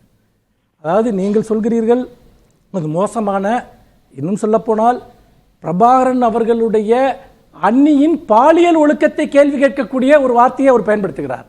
விடுதலை புலிகளை வைத்து இவ்வளவு காலம் வயிறு வளர்த்தவர்கள் இன்று நேரடியாக அந்த குடும்பத்தை சேர்ந்த ஒருவரை அவர் அந்த பிரபாகரனுடைய அன்னியினுடைய பாலியல் ஒழுக்கத்தை கேள்வி கேட்கிற ஒரு வார்த்தையை பயன்படுத்துகிறார். நீங்கள் அதை உறுதிப்படுத்துகிறீர்கள். அதாவது நீங்கள் அதை உறுதிப்படுத்துகிறீர்கள். ஆனால் ஒரு நிமிஷம் இருங்க. ஆனால் என்ன விஷயம் கேட்டீங்கன்னா, அது அப்படி ஒரு வார்த்தையை சொல்லவே இல்லை. புதிய தலைமுறை வேணுக்குன்னே பீப் சவுண்ட் போட்டிருக்குன்னு சொல்றார். நான் புதிய தலைமுறை நிர்வாகத்திடம் ஒரு வேண்டுகோளை வைக்கிறேன். அவர் வந்து பார்த்தீங்கன்னா பொதுவெளியில தான் அந்த பிரஸ் மீட்ல அதை சொல்றார். உங்களுக்கு உங்களுடைய கண்ணியம் அது மிக மிக முக்கியம். உங்கள் நிலைப்பாட்டை நான் ஏற்றுக்கொள்கிறேன். அந்த வார்த்தையை ஒரு ஊடகம் ஒளிபரப்ப முடியாது. அதனால் அந்த ஃபுட்டேஜை என்கிட்ட கொடுக்கும்படி கேட்டுக்கொள்கிறேன். ஒரிஜினல் ஃபுட்டேஜை, பீப் சவுண்ட் இல்லாத ஃபுட்டேஜை நான் போடுறேன். இல்லைன்னா எங்களுடைய ஐடிவிங் மூலமா நான் போடுறேன். எனக்கு அதை கேட்பதற்கான உரிமை இருக்கிறது. ஏன்னால் ஒரு பச்சை பொய்யை சொல்கிறார். இவ்வளவு பெரிய விஷயத்தை சொல்லிட்டு அப்போ இதை பொதுவெளியில் அம்பலப்படுத்த வேண்டியது மிக மிக முக்கியமான விஷயம். உங்கள் ஊடக கௌரவத்திற்கு எந்த ஒரு களங்கமும் வர வேண்டாம். ஆனால் ஒரு தனி மனிதனாக அல்லது ஒரு கட்சியை சேர்ந்தவனாக அதை கேட்பதற்கு எனக்கு உரிமை இருக்கிறது. அன்பு கூர்ந்து அந்த ஃபுட்டேஜை எனக்கு கொடுக்கும்படி நான் கேட்டுக்கொள்கிறேன். 2வது விஷயம், இப்போ இவ்வளோ நேரம் பேசினதில் வந்து திரும்ப திரும்ப சொன்ன அவதூறுகள், பொய்கள் இதெல்லாம் ஒரு பக்கம் இருக்கட்டும். அடிப்படையான கேள்வி, இவங்க என்ன அரசியல் பண்ணுறாங்க? தமிழ் தேசியம் அல்லது பெரியார் பிரபாகரன் அப்படிங்கிற கேள்வி வருது. நான் சொல்கிறேன், பெரியாரையும் பிரபாகரனையும் ஒருவர் நேர் எதிராக நிறுத்தினால் அவன் முழு மூடனாகத்தான் இருக்க முடியும். ஏன் என்று கேட்டால், பெரியார் எதற்கு எதிராக போராடினார்? இந்தி தேசியம், இந்தி பெரும்பான்மைவாதம், இதற்கு எதிராக பெரியார் ஒரு பெரிய போராட்டத்தை நடத்துகிறார். பிரபாகரன் இலங்கையில் என்ன பண்றாரு? சிங்கள பேரினவாதத்திற்கு எதிராக ஒரு பெரிய போராட்டத்தை நடத்துகிறார். களங்கள் வேறு, ஆனால் அடித்தளங்கள் ஒன்று, நோக்கங்கள் ஒன்று. அதுலதான் திமுக நிலைப்பாடு என்னன்னு கேட்டார். சிங்கள பேரினவாதத்திற்கு எதிரான திமுகவுடைய நிலைப்பாடு என்ன? சிங்கள பேரினவாதத்தை தொடர்ச்சியாக திராவிட முன்னேற்ற கழகம் எப்படி எதிர்த்து வந்தது என்பது ஊடகவியலாளரான உங்களுக்கு தெரியும். இங்கு பாத்தீங்கன்னா ஒரு காலத்தில் புலிகளுக்கு ஆதரவாக செயல்பட்டதன் காரணமாக அல்லது அவர்களுக்கு அடைக்கலம் கொடுத்ததன் காரணமாக ராஜீவ்காந்தி அவர்களுடைய கொலைக்கு பிறகு எந்த குற்றமும் செய்யாத எவ்வளவு திமுகவினர் எத்தகைய துயரங்களை அனுபவித்தார்கள் என்பது நமக்கு நன்றாக தெரியும்.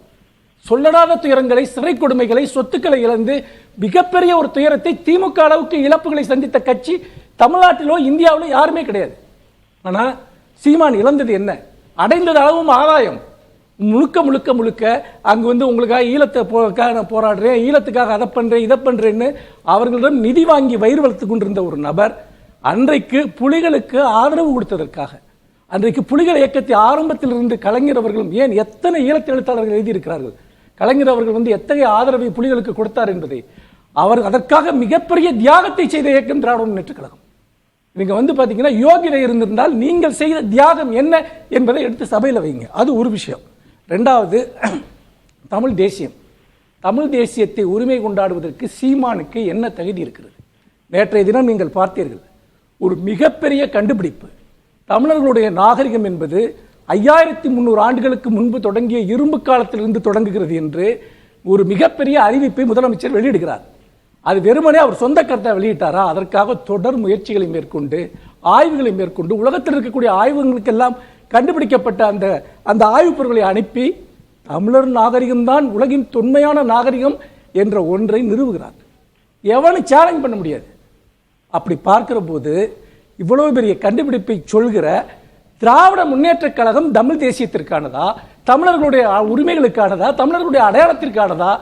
ஒன்றிய அரசு என்ன ஒடுக்குமுறையை கொண்டு வந்தாலும் மாநில உரிமைகளின் மீது திராவிட சித்தாந்தத்தை தான் எதிர்க்கிறார். நீங்க முன்னிலைப்படுத்தக்கூடிய திராவிட கருத்தியல, திராவிட சித்தாந்தத்தை திராவிடத்தை எதிர்க்கிறோன்னு பாத்தீங்கன்னா வெளிப்படையா சொல்றாங்க.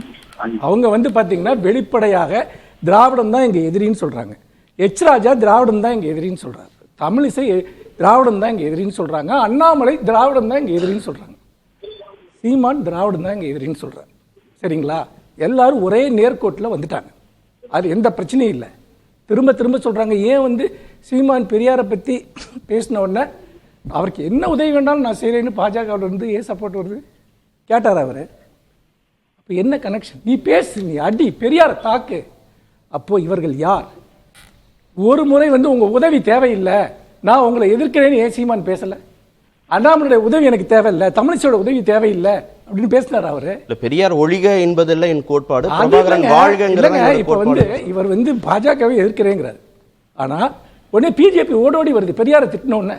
நீங்க நீதான் எங்களுக்கு ஒரு பெரிய, நான் உங்களுக்கு என்ன சப்போர்ட் வேணாலும் கொடுக்குறேன்னு. நோன்னு நீயே வர்ற, நீயே எதிர்தான் அப்படிங்கிற சமயத்தில் ஏன் பேச முடியல? அப்போ உள்ளே இருப்பது என்ன அஜெண்டா? நான் இதை கேட்க விரும்புகிறேன். இன்னொன்று, தமிழ் அடையாளம், தமிழ் தேசியம் ஒரு பக்கம் இருக்கட்டும். செந்தில் கேட்டாரு, நீங்க கம்பேர் பண்ணுங்க சார். திராவிட ஆட்சியில திராவிடத்தால வீழ்ந்தோம்னு இவங்க பேசிட்டு இருக்காங்கல்ல. திராவிடம் அல்லாத மாநிலங்கள்ல தமிழ்நாட்டை விட வளர்ந்த மாநிலங்கள் ஒவ்வொரு ஸ்டேட்டா சொல்லுங்க. நான் டேட்டா கொடுக்குறேன். இந்த 50 வருஷத்துல திராவிடம் எழுச்சி பெற்று ஆட்சிக்கு வந்த பிறகு தமிழ்நாடு ஒவ்வொரு துறையான டேட்டா கொடுக்குறேன். தைரியம் இருந்தா தமிழ்நாடு திராவிடத்தால இவங்கெல்லாம் மேல போயிட்டாங்க, தமிழ்நாடு பின்னாடி வந்துருச்சுன்னு ஒரு டேட்டா சொல்லுங்க.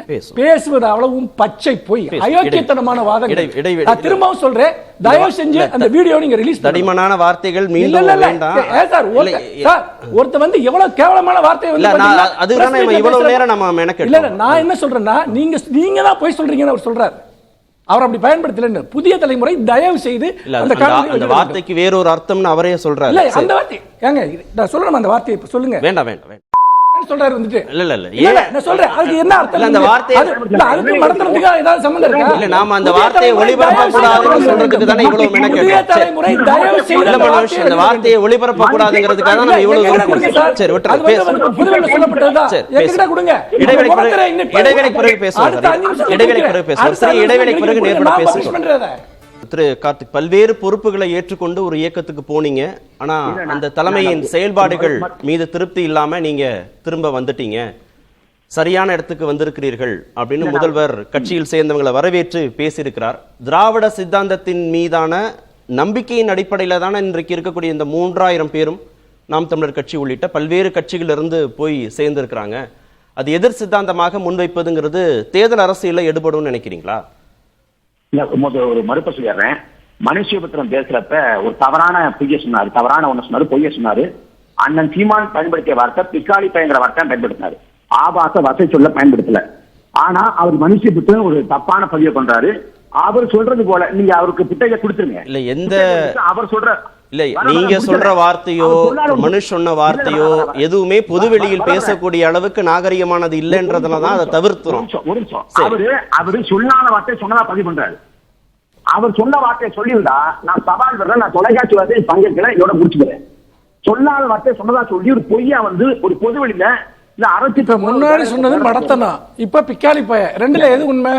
மடத்தனம் சொன்னது உண்மையா, பிக்காலி பையன் சொன்னது உண்மையா? ஒரு 5 நிமிஷத்துக்குள்ள என்ன கான்ட்ராடி ஸ்டேட்மென்ட்னு பாருங்க. முன்னாடி என்ன சொன்னாரு? மடத்தனம் சொன்னேன்னு சொன்னாரு. என்ன மூடத்தனம் சொன்னாரு? இப்ப பிக்காலி பையன் சொன்னாரு. மூடத்தனமா அல்லது பிக்காலி பயலா? ரெண்டுல சொல்லுங்க கார்த்திக். மூடத்தனமா பிக்காலி பயலா? மனுஷ் கார்த்திக் ரெண்டு பேரும் இல்ல இல்ல இல்ல நீங்க கேளுங்க சார். உங்க மேல தான் சார்ஜ், ஏன் மேல இல்ல? இல்ல இல்ல உங்க மேல தான் சார்ஜ். ரெண்டுல இத கடந்துறலாம். இத கார்த்திக் இத ரெண்டு பேரும் இத விட்டுறலாம். நீங்க கேள்விக்கு பதில் சொல்லுங்க. கேள்விக்கு பதில் பாருங்க. ஒரு 5 நிமிஷத்துக்குள்ள மூடத்தனம் இதை பொறுப்படக்கூடிய அந்த வார்த்தை பிக்காளி தங்கிற வார்த்தையை பயன்படுத்தக்கூடிய மூடத்தனமும் பிக்காளி பயனும் ஒண்ணா? உங்க தமிழ் அறிவுல தீய வைக்க இதுதான் நீங்க தமிழ் பேசுறீங்களா? இதுதான் உங்க தமிழ் அறிவோட லட்சணமா? வெக்கமா இல்ல? இல்ல இல்ல பிக்காளி பயன் சொல்றதும் மூடத்தனங்கிறது ஒண்ணா? போய் தமிழ் படிங்க முதல்ல, தமிழ் படிங்க முதல்ல. உங்க தமிழ் அறிவோட லட்சணம் கேள்வி அது இல்ல, விவாதம் அது இல்ல. நான் கேட்ட கேள்விக்கு நீங்க பதில் சொல்லிட்டீங்கன்னா இதுல இருந்து நம்ம கடந்துடலாம் கார்த்திக். இதுல இருந்து நம்ம கடந்துடலாம். கேள்விக்கு பதில் சொல்லிட்டீங்கன்னா கடந்துடலாம். நான் அடுத்து திமுகவுல எந்தவித கோட்பாடும் கொள்கையும் இருக்கிறதா நான் நம்பல. எந்த கோட்பாடும் இல்ல. திராவிட மாடலுக்கு முன்னோடி ராமர்னு அமைச்சர் ரகுபதி பேசிய பிறகு கூட திமுக தலைமை அதை கண்டிக்கவும் மறுக்கவும் முன் வரல. அதே சமயத்துல இவங்க கொண்டாடக்கூடிய பெரியாரும் அண்ணாவும் தமிழக இந்துக்களே இல்ல அப்படின்னு பதிவு பண்ணிட்டாங்க. ஆனா திரும்ப திரும்ப திமுக வந்து 90 விழுக்காடு இந்துக்கள் நாங்க அப்படின்னு இந்துக்கள்ங்கிற வார்த்தை பயன்படுத்துது. நீதி கட்சி மாநாட்டிலே பெரியார் வந்து மக்கள் தொகை கணக்கெடுப்புல கூட இந்துன்னு பதிவு பண்ணாலும், ஆனா திரும்ப திரும்ப இந்துக்கிறாங்க. இந்துக்கள் இல்லை என்று இந்திய பிரதேசத்தை சொல்லக்கூடிய ஒரே அரசியல் இயக்கம் நாம் தமிழர் கட்சி தான். இன்னும் சொல்ல போனா பெரியார் மீது திமுகவுக்கு பட்டோ பாசமோ இல்லை. நான் வரலாற்று சமூகத்தை எடுத்துக்காட்டுறேன்.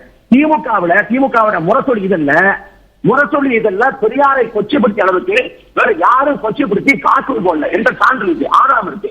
அதை தாண்டி 10 வருஷம் ஆட்சி காலத்துல பெரியாரை ஏன் கைது பண்ணலாம் கேட்டவர் கருணாநிதி. ஆதாரம் 2009 கொண்டாடுறாங்கல்ல குளத்தூர் ராமகிருஷ்ணன், அவங்க பெரியார் திக்கான அமைப்பா இருந்த போது அன்னைக்கு பெரியார் திக்காவுக்கு திமுகவுக்கு முரண்பாடு ஏற்பட்டு அதே நிலைப்பாடு திரு சீமானுக்கும் பொருந்தும் தானே? திரு சீமானுக்கும் பொருந்தும் தானே? பெரியாரை ஏற்றுக்கொண்டார், பெரியாருக்கான நினைவேந்தல் கூட்டம் நடத்தினாரு. பெரியார் ஏன் காட்டுமிராண்டு மொழின்னு தமிழ சொன்னாரு அதுக்குங்கிற விளக்கத்தையும் அவரே பொது மேடைகள்ல கொடுத்திருக்காரு. இப்போ பெரியார் எதிர்ப்புங்கிற நிலைப்பாட்டுல வந்திருக்கிறார், திருப்பி வந்திருக்கிறார். நிலைப்பாடு மாற்றம் திமுகவுக்கு பொருந்தும்னா அதே நிலைப்பாடு மாற்றம் திரு சீமானுக்கும் பொருந்தும் தானே? சரி, நான் என்ன சொல்றேன், நாங்க பெரியாரை ஏற்றுக்கொண்டோம், இன்னைக்கு கைவிட்டுருக்கோம். ஆனா திமுக என்ன சொல்றதுன்னா ஏன் ஏற்றுக்கிட்டீங்க? ஏன் பெரியாரை ஏற்றுக்கிட்டீங்க? காரணம் சொல்லுங்க. பெரியாரை ஏன் ஏத்துக்கிட்டீங்க? ஒரு நிமிஷம் முடிவு. பெரியாரை ஏன் ஏத்துக்கிட்டீங்கன்னு சொல்லுங்க. இல்லங்க, நான் பதில் சொல்ல விடுங்க. அந்த பதில் தான் சொல்றாரு. ஏன் ஏத்துக்கிட்டீங்கன்னு கேக்குறாரு. பெரியாரை ஏன் ஏத்துக்கிட்டீங்க, அப்புறம் ஏன் மறுதளிக்கிறீங்கன்னு கேக்குறாரு.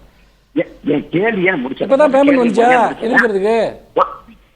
முடிக்கணும். உங்ககிட்ட தான் வரப்போறோம். இவங்க என்ன சொல்றாங்கன்னா நாங்க பெரியார்ட்டு விலகி வந்த பிறகு கூட நாங்க பெரியாரை ஏற்றுக்கிட்டோம், பெரியாரை கொண்டாடணும், எங்களை விட கோட்பாட்டு அளவுல மாறுபாடு இல்ல, பெரியார அப்பயும் நாங்க தலைவராக இருக்கோங்கிறாங்க. ஆனா திமுக பெரியாரை மிக கடுமையாக சாடி இருக்கிறது. பெரியார் மேல அண்ணா வழக்கு போட்டாரு. சொல்லட்டும் அதுக்கு பதில் சொல்லட்டும். நீங்க வச்சது உள்வாங்கியாச்சு, அதுக்கு பதில் சொல்லட்டும். எல்லாருக்கும் தெரிஞ்ச போதுமான நேரம் கொடுத்துதான் கார்த்திக் நான் உங்ககிட்ட இருந்து ஒவ்வொரு முறையும் மாறுறேன். அது எல்லா விவாதங்கள்லயும் நான் அதுதான் செய்யறேன். இல்ல போதுமான நேரம் கொடுக்கறேன், அவங்களுக்கு தான் நேரம் ரொம்ப குறைவா கொடுக்குறீங்க. இல்ல நேரம் கேட்காதீங்க, செய்திக்கு நேரம் ஆயிடுச்சு, அவர் பதில் சொல்லுங்க. ஒண்ணு ரொம்ப சிம்பிளுங்க. அதாவது திராவிட இயக்கம் சாதி ஒழிப்பிற்கும் ஆண் பெண் சமத்துவத்திற்குமான ஒரு சீர்திருத்த இயக்கமாக பெரியார் அதை நடத்தினார். அதற்கு பிறகு மக்களிடம் ஒரு பெரிய செல்வாக்கை திராவிடர் கழகம் பெறுகிற போது, அப்பொழுது பெரியார் முன்வைத்த கருத்துக்களை நாம் அமுல்படுத்த வேண்டும் என்றால், அது சமூக நீதியாக இருக்கலாம் அல்லது பாலின சமத்துவமாக இருக்கலாம், அதை அமுல்படுத்த வேண்டும் என்றால் அரசதிகாரம் இருந்தால்தான் சாத்தியம் என்பது அன்றைக்கு அண்ணாவினுடைய ஒரு முடிவாக இருந்தது. அப்பொழுது அதை ஒட்டி பெரியாருக்கும் அண்ணாவுக்கும் தொடர்ந்து முரண்பாடு ஏற்படுகிறது. திராவிட முன்னேற்ற கழகம் தொடங்கப்பட்ட பிறகு முதல் அந்த தேர்தலில் போட்டியிடவே இல்லை. அதுக்கு அடுத்த தேர்தலில் வாக்கெடுப்பு நடத்துறாங்க. திமுகவில் நம்ம தேர்தலில் போட்டியிடணுமா போட்டியிட வேணாமான்னு. திமுகவினர் போட்டியிடணும்னு சொன்னதுக்கு அப்புறம் தேர்தலில் போட்டியிட்டு முதல் தேர்தலில் 18 இடம் வாங்குறாங்க, 2வது தேர்தலில் 50 இடம் வாங்குறாங்க, 3வது தேர்தலில் ஆட்சியே பிடிக்கிறாங்க. இதுதான் திமுகவுடைய வரலாறு. இன்னொன்று, பெரியார் உயிரோடு இருந்த வரைக்கும் திமுக தலைமை பதவியே காலியாக வைக்கப்பட்டிருந்தது. அந்த ஆட்சியை நான் பெரியாருக்கு சமர்ப்பிக்கிறேன் என்று அண்ணா சொன்னார். இன்னைக்கு பெரியார் எந்தெந்த கனவுகளை கண்டாரோ அத்தனை கனவுகளையும் கலைஞர் நிறைவேற்றினார். இன்றைய மாண்புமிகு முதலமைச்சர் நிறைவேற்றிக் கொண்டிருக்கிறார். நான் 100 விஷயம் சொல்ல முடியும். இப்ப பெண்களுக்கு சொத்துரிமைங்கிற விஷயத்தை எடுத்துங்க. இந்தியாவோட முதல்ல நம்ம தான் கொண்டு வர்றோம். எப்ப அது பெரியாருடைய கனவு. அவர் 1929 போட்ட ஒரு தீர்மானம் அது. அந்த கலைஞர் ஆட்சிக்கு வந்துதான் தீர்மானம் அந்த சட்டமாக்குறாரு. இப்படி இல்ல ஒன்னே சொல்லி முடிக்கிறேன். பெரியார் இன்னொன்னு சொல்றேன். அவர் அம்பேத்கரையும் பெரியாரையும் ஒப்பிடலாமான்னு கேட்கிறாரு. ரொம்ப சுருக்கமா சொல்றேங்க.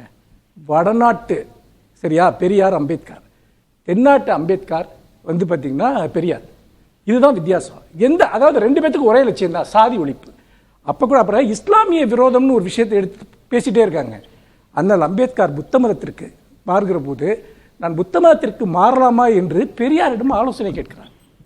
அப்போ பெரியார் என்ன சொல்றாருன்னா, புத்த மதங்கள்லையும் பல சடங்கு சார்ந்த பிரச்சனைகள் இருக்கு, அதனால நீ மதம் மாறதா இருந்தா இஸ்லாமிய மதத்திற்கு போ அப்படின்னு பெரியார் பதில் எழுதுறாரு.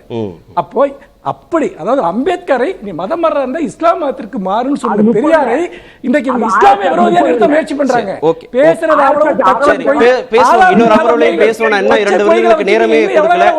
நன்றி. நிகழ்ச்சி பங்கேற்ற